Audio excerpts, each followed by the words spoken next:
This is a goat-like substance. It sure is. All right, we're on break, everybody, for like 5 minutes. Just bear with us. Human survival requirements. I'm sorry, we're all anthro animals in real life. I can't break immersion. Argo's amusing because he's like, whoops, all paradoxes and contradictions. I like that he couldn't remember the name of the town that he's supposed to be here of in a pitch. That's so good. Like, hell yeah. Like the backstory of being the famous hero of Southpaw, but we've skipped forward in time to when he's not, so it's like Overwatch lore, where it's like, oh, this is the game about Overwatch, the organization that once existed, sort of thing. Min is saying in chat, I'm enchanted by Beck. I'm wondering if he's truly an edgelord or if he's actually a soft boy in disguise. And y'all are not ready for the shit I'm about to pull. I'm sorry. He's about to go full ooh-woo. It took a lot of restraint to not just try to kill you in the street.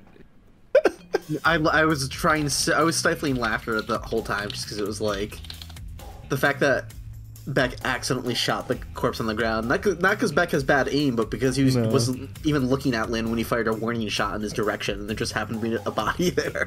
So good. Horrorbuns just brought such fantastic deadpan comedy to that whole thing. Just like not so good. Just not reading the room, not knowing what the correct response. Someone in chat says, I feel like Jet and Beck are related because of the glowing eye bit, which is something that had not even occurred to me. Up until it did now. not occur to me. No, coyotes can just do that. Just it just keeps happening to every coyote character in this setting. But I'm also just amused by Argo's very dumb dynamic of refusing to be seen by Lynn, but also needing to keep an eye on Lynn, despite also not being the person. Lynn not being able to perceive that Argo's there. But also Lynn can take care of himself. Argo's fun, but I'm here for Toaster's characters. Wow. Get got. Oh my god. Jesus Christ. Oh let's fucking go. Hell yeah. What a hell of a first session. Got a bad feeling about this Bear Sand guy. Oh, thank you so much, everybody, for really pulling out all the stops on that one. Jesus Christ. God damn. Thanks to Lynn, Argo ended the session the same way he started it. On the floor for the third time. He makes his best work there. Oh. That did not go how I thought it would. I don't think anyone thought it would go like this. No. I'm glad my pitch for trying to reason with Beck failed so hard that it worked. Right? Like you're so fucking pathetic, you're mine. I'm so pathetically being like, dude, you could use my help, and I'm like bleeding out on the floor, and Beck's just like, okay, what the fuck? We call that failing forward. Failing forward, yeah, totally. Into a deal with the devil. There was something I wanted to add, but the drama was too good to really fuck up that last line. But I so badly wanted to say, take the sheriff too. Because I want him in the saloon. I want his body in there. Uh-oh. Don't let those toes go to waste. Oh god. Them's good eatings. So 100% of us were sure the sheriff would die in the first episode. Yeah. My priorities shifted a lot over the course of this episode. There were a lot of moments where so much was going through my head, and Beck is a hard character to play because he's a man of few words, not because he's like like a thinking man or anything like that. He just is angry. He's angry at everything. He doesn't want to talk. He doesn't want to reason with people. He's very ruthless, and he's been hunting these two goats for literally 15 years. He's been hunting a lot more people for just as long, but these two goats were the last lead he had to find the person he was looking for. So for her not only to show up, obviously a lot of this imagery in this campaign is new to me. If you subscribe to our Patreon and read the short story that I wrote, you will know that a lot of imagery that showed up in this part of the campaign is part of that story. A lot of these things are all tied to Beck. So the first time we saw the banner in town, Toaster did not expect there to be the wagon wheel on the flag, let alone the wagon wheel on the heart. I didn't expect. So my entire idea for how this was going to go had to immediately start being shifted, because I saw that wagon wheel on the flag and I was just like, oh, there's no lead up. There's not going to be any lead up into this. Beck is going to see that and immediately go on the warpath. He knows someone's here. He's looking for them. He sees the church. He's going to go into the church. It's going to be all bad from there. So I love the way this developed, because honestly, I didn't know Sister Alice was part of this game. Caw kept Sister Alice from me. Sister Alice is a character I created. Sister Alice is my character. Read up on Beck's backstory in a 16-page mini-story on the Patreon that was posted like 2 days ago. Yeah, that went up on Monday. That character was mentioned in that story. Keen-eyed listeners will know that Billy is short for names that begin with Will, as in William, or in this goat's case, Wilhelmina. Wilhelmina Hersine. That sounds made up. Damascus as well. So yeah, there was a lot going on there. Caw was scheming. And there was a lot of scheming happening, but that went superbly. And I think the transition, one of the things that Caw and I have been struggling with over the planning of the campaign was like, okay, if Toaster is going to play a bad guy, if Toaster is going to play a villain, how do we get our group of like regular people to ally with him? Which, for the background, Toaster made this character a villain basically out of spite from people saying that Sandals was the bad guy. I did, yeah. So people were very... people talk shit about Sandals, my beautiful little man, and I took it on myself to say, all right, if people want to see what me playing a psychopathic, ravenously cannibalistic killer is like, then I will play one. And so I made Tazlin Beck a Mysterious Stranger. But the problem with this was always, how do we recruit these characters into his party, right? And I truly had no fucking clue how it was gonna go. I was really struggling to figure out. So when Conrad just murked Billy, I was like, this is it. This is how we do it. I'm gonna change my target to Conrad, and I'm either gonna chase him into the desert, or they're gonna convince me they can pay back this debt. And that's it. That's all we can do. So that was just incredible. Fucking amazing. I think that everybody that was DMing Caw in the last few months, he just let everyone think they'd have a very different first session and just let everyone stew in each individual interpretation of how today might go, and it wasn't close to any of it. Nope. This was fantastic. I was fully shocked prepared by the church. I thought I'd have to enact Argo's whole shtick at one point. I thought that I was going to be getting shaken down for money by multiple characters. I thought I might be chasing Chance at one point, and I definitely was worried that I was going to be shoved out by the public to be the hero of Southpaw against Beck in like a one-on-one duel, which neither of them would be likely to actually do the paces of. I'm very shocked. I'm so stunned by how fun Argo is. Not that I was thinking he wasn't going to be fun, but the way that you talk about characters when you're building them, right? Is like, my character's like this. This is how he acts. This is how he is. He's gonna murk everyone. And Argo was this larger than life sort of charlatan. But it's always fun to see that character get introduced and actually played, because you played him like such a weenie, and it was the funniest fucking thing. It was, it just immediately the character came together for me. It was so good. Like I loved every moment of it. I hope he is offended. I hope he takes it personally that Beck did not even look at him in that entire sequence of events. He did not register on Beck's radar at all. As far as Beck is concerned, the only two people that stand out to him at the moment are Lynn and Conrad. Hey. Saves on stealth rolls. Oh my gosh. So, let me tell you what I thought this question was going to be like. Because I may have also misled myself as to what was going to happen to this. But the fire, the church. Yeah. I invented Rick Ryder whole cloth as the designated target for Beck to take out his aggression on. Oh, so he wouldn't kill my woobies. And we now live in a world where Stilton is dead and Rick Ryder is alive.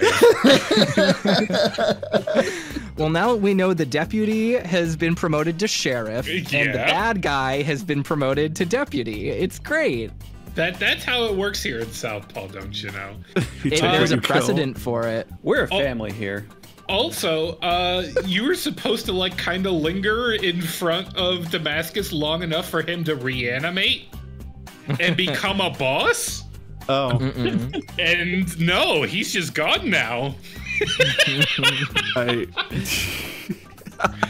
And fucking the nun was Why already... is boss music playing? I'm hungry. Right? The nun was already wounded before that fight started, so that shot took her out in one hit. Yeah, I was treating her as the boss, so I just went full force with it. Oh my fucking god. I was like, this nun's got a gun, she's got to be stopped. Nun's got a gun.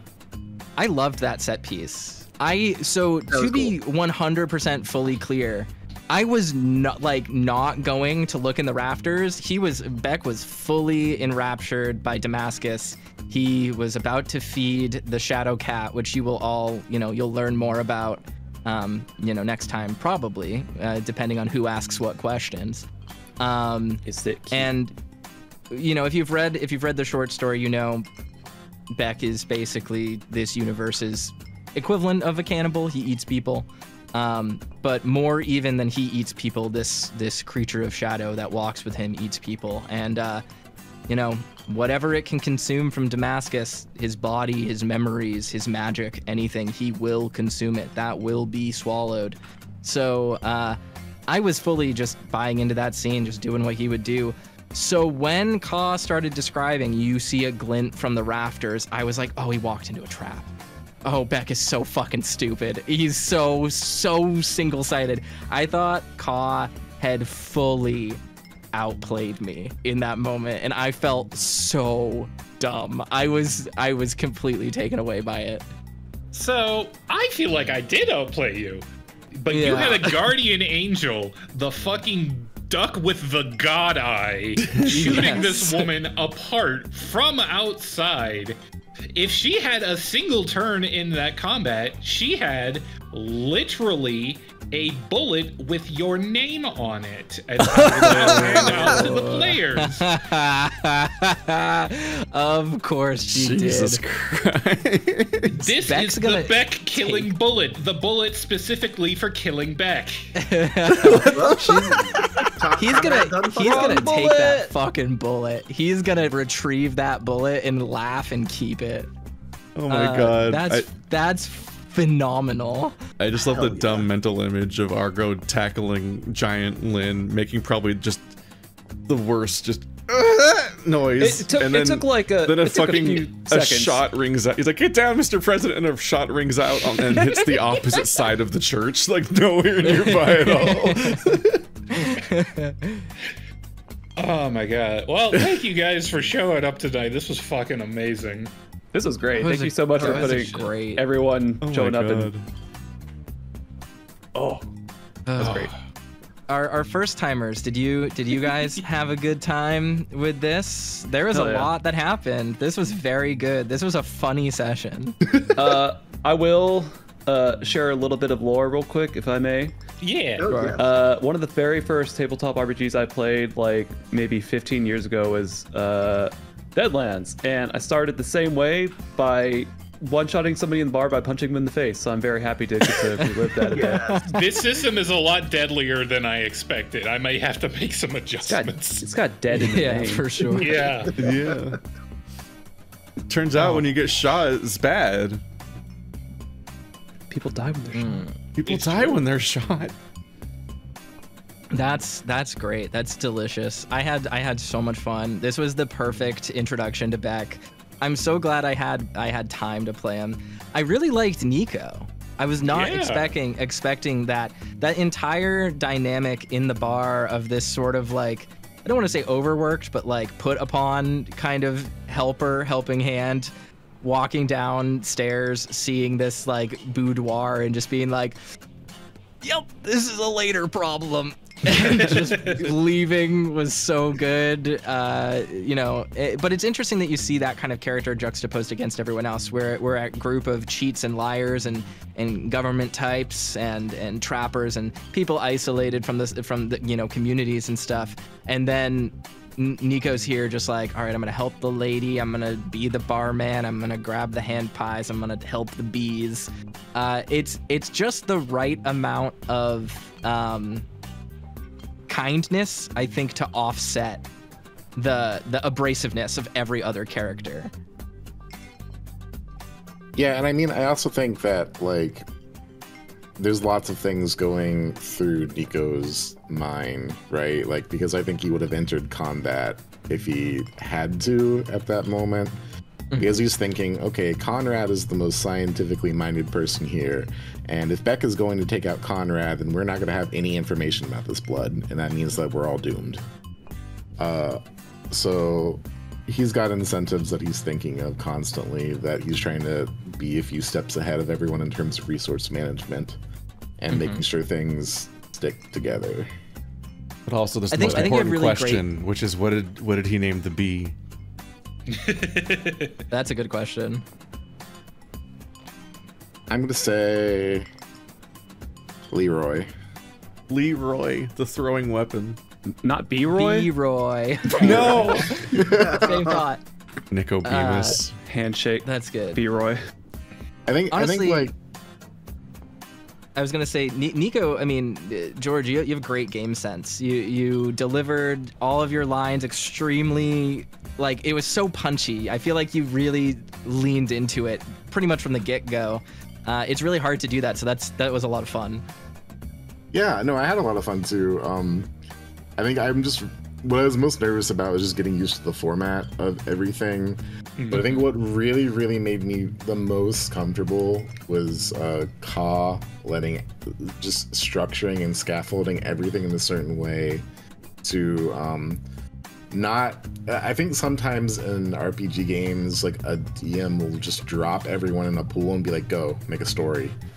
And I'm really excited that we're seeing more scaffolding here that is giving us opportunities to react to things that are already there, but we're not railroaded. I'm terrified when a dungeon master's like, here's a map of Waterdeep, what are you guys doing today? I'm like, ugh.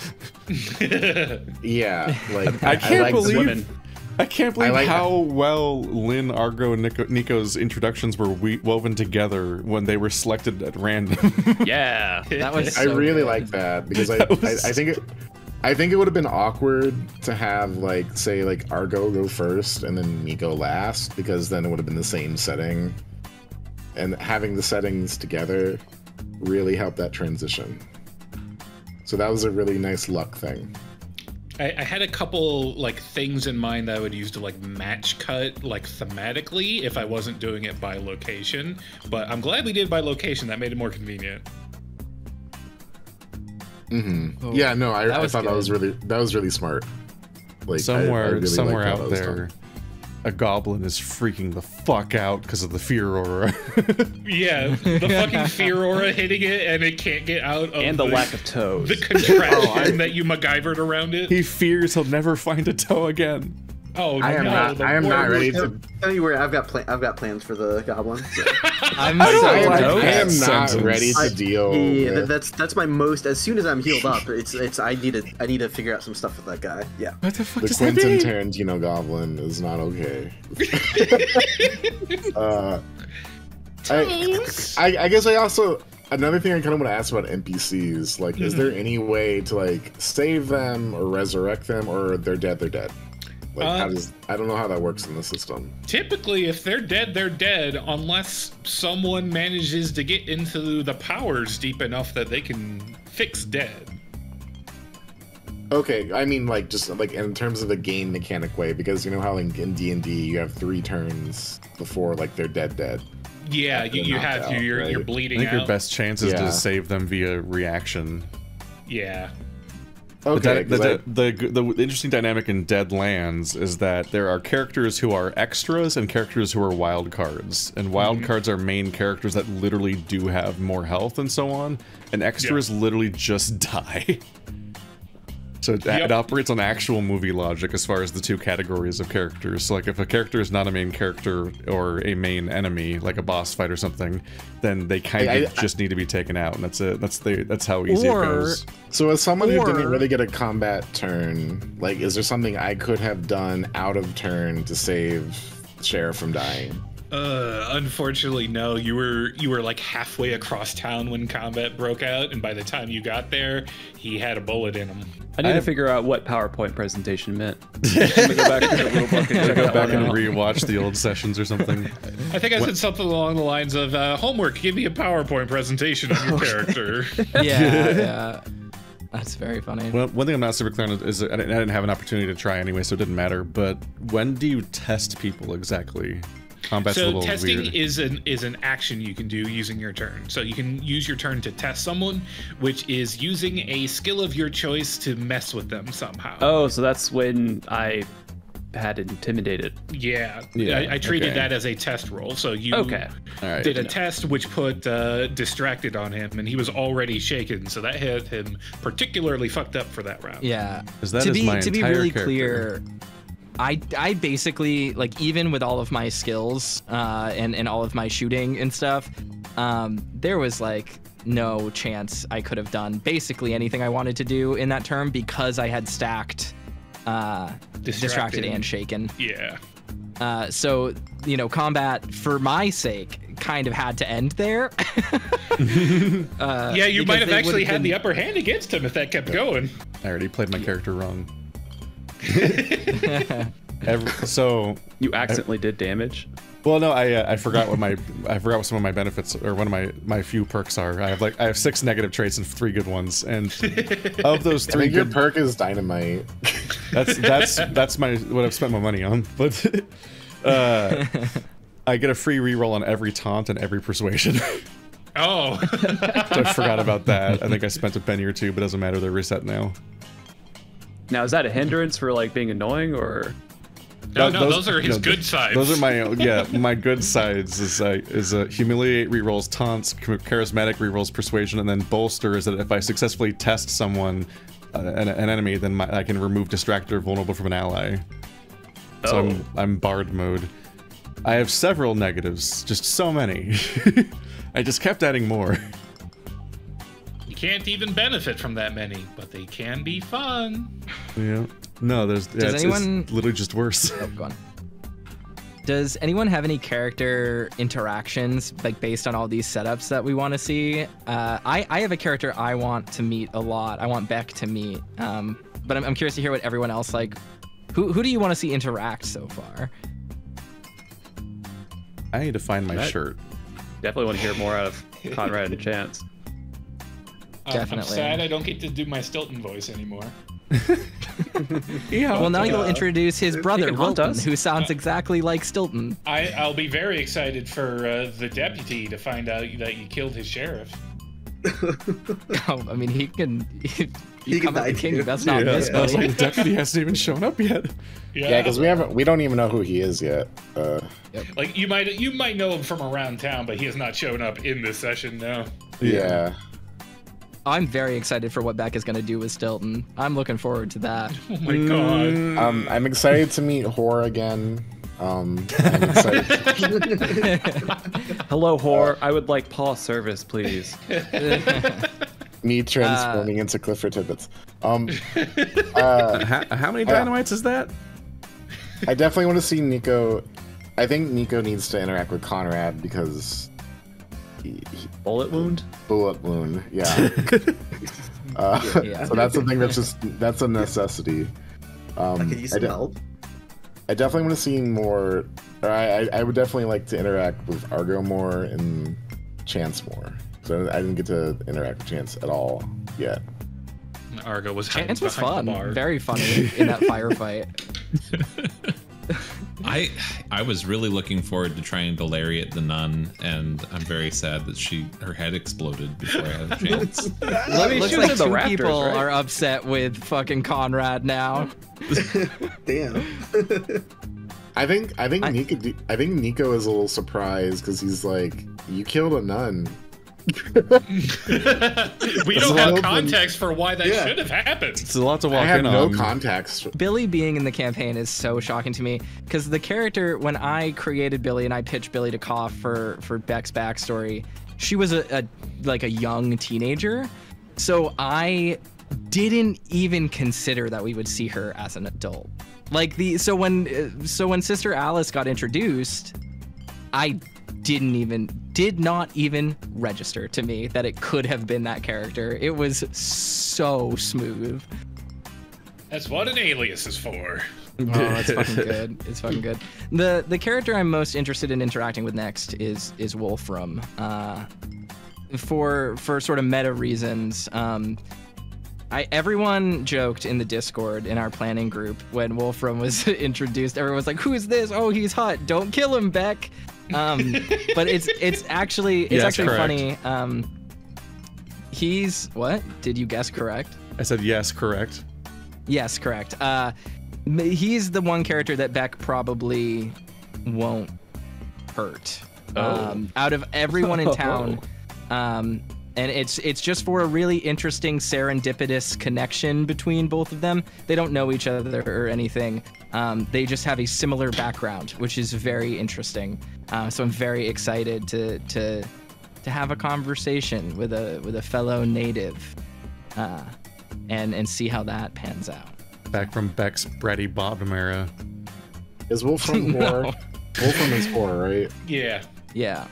Wonderful. Yeah. Isn't like his last name like Knotwood or something? Yeah. Like, incredible. John Moorman. You whore. I had fun coming up with that list. Empty sacks. Yeah. The chat loved that. Chat was a big fan of that one. That one took a little longer Took a few to tries to, process like, get what there. the fuck was happening that you're like, oh my god. MF Sax. Motherfucking sacks. Oh, that was good. But yeah, I'm excited for Beck to meet Wolfram. I didn't get the opportunity to. There were a lot of moments where I wanted to target the kid because Beck explicitly hates children. Does not like them at all. And I definitely He loved you, but now he doesn't. We'll see about that. But yeah, I'm very interested to see how Beck integrates with this group and kind of what they do moving forward, because Conrad has got one hell of a debt to settle up with Beck. Yeah, that's gonna be interesting to try and solve. It's very fun that you succeeded so hard that it fucked everything up, and then you fucked up so bad it saved your life. Yeah, It's the dichotomy there. it's a hell of a start. I dig it. No one knows what they're doing.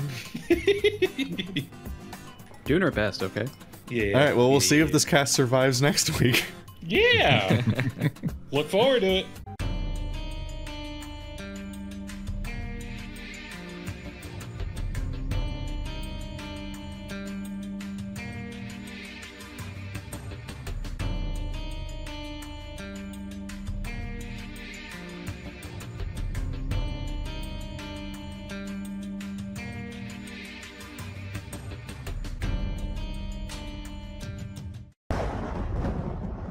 I love Dax's notes. These are good notes. Notes such as heading, burning church, note, church on fire. And then nasty little dog creature, ew, oh gross, it talks too, eats toes.